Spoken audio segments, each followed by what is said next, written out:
Doa pembuka. Damai sejahtera Allah yang melampaui segala akal akan memelihara hati dan pikiranmu dalam Kristus Yesus. Amin. Nas Renungan. Zefanya 2:3, Carilah Tuhan, hai semua orang yang rendah hati di negeri, yang melakukan hukum-Nya. Carilah keadilan, carilah kerendahan hati.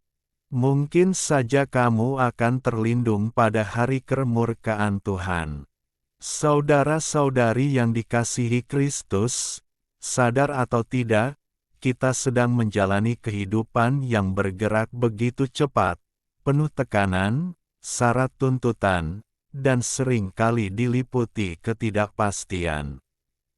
Dalam arus itu, tidak sedikit orang terseret untuk mengejar ambisi dan mengandalkan kekuatan diri semata. Banyak yang tampak kuat secara lahiriah, namun sesungguhnya rapuh di dalam batin. Kita mungkin tidak lagi menyembah berhala secara kasat mata, tetapi tanpa disadari kerap menempatkan uang, jabatan, teknologi, dan kesenangan sebagai pengganti Tuhan. Banyak orang meyakini bahwa dengan mengejar semua itu, mereka akan menemukan kebahagiaan, padahal damai sejahtera justru perlahan hilang dari hidupnya. Situasi kehidupan kita ini menggemakan kembali keadaan pada zaman kitab Zefanya. Pada masa itu, bangsa Yehuda mengalami kemerosotan rohani yang mendalam. Secara lahiriah, praktik keagamaan tetap berjalan, tetapi hati banyak orang telah menjauh dari Tuhan. Penyembahan berhala merajalela, ketidakadilan menjadi hal yang lumrah, dan manusia hidup dalam rasa aman yang semu, seolah-olah tidak akan ada konsekuensi atas cara hidup mereka. Mereka membanggakan status sebagai umat pilihan, namun mengabaikan relasi yang sejati dengan Allah. Di tengah keadaan demikian, Tuhan menyatakan firman-Nya melalui Nabi Zefanya.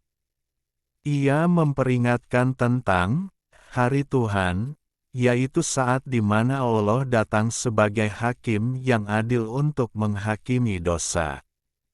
Namun di balik peringatan yang tegas itu, tetap terpancar kasih Allah yang memberi ruang bagi pertobatan. Tuhan tidak hanya menyatakan penghukuman, tetapi juga membuka jalan pengharapan bagi mereka yang mau merendahkan hati dan sungguh-sungguh mencari Dia. Seruan Nabi Zefanya ini juga relevan bagi kita saat ini. Kita diajak untuk kembali kepada Tuhan dengan kerendahan hati. Kerendahan hati adalah kesadaran akan keterbatasan dan kerapuhan diri, serta pengakuan bahwa kita sungguh membutuhkan Tuhan sebagai tempat bersandar. Dari kerendahan hati inilah lahir kerinduan yang tulus untuk mencari Tuhan, bukan sekadar melalui ritual, melainkan melalui hati yang terbuka, yang memberi ruang bagi Allah untuk diam dan berkarya, serta memelihara relasi yang hidup dengannya setiap harinya. Selanjutnya, kita juga dipanggil untuk mencari keadilan.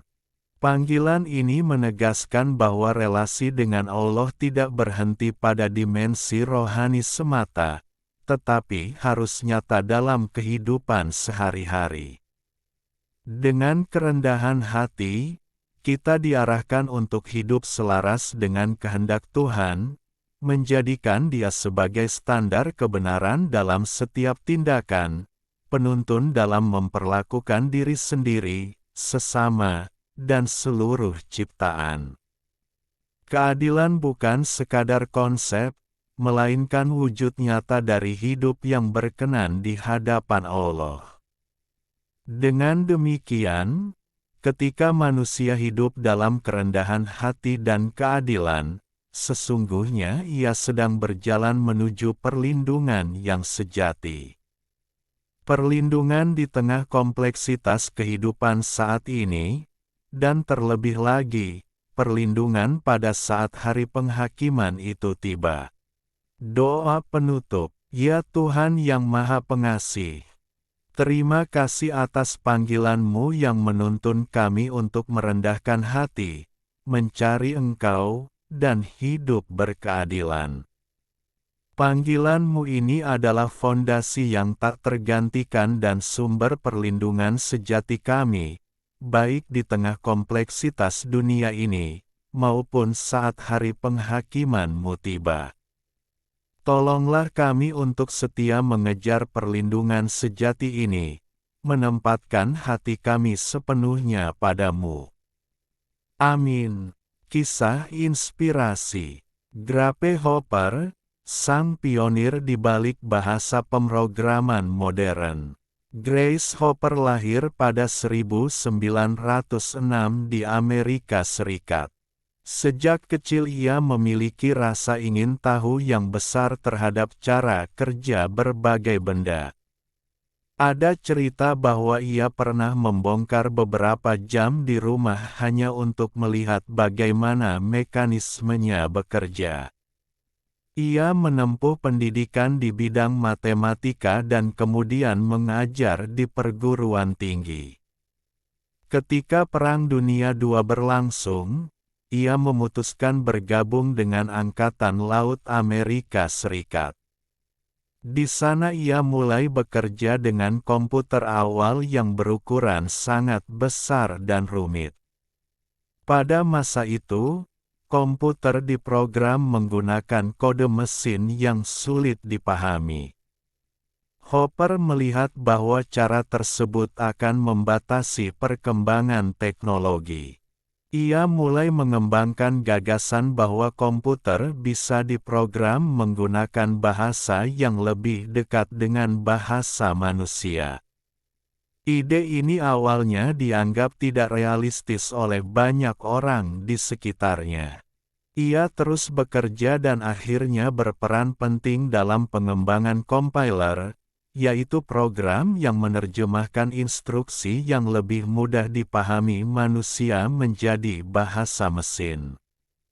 Konsep ini membuka jalan bagi bahasa pemrograman modern yang kemudian digunakan di berbagai bidang.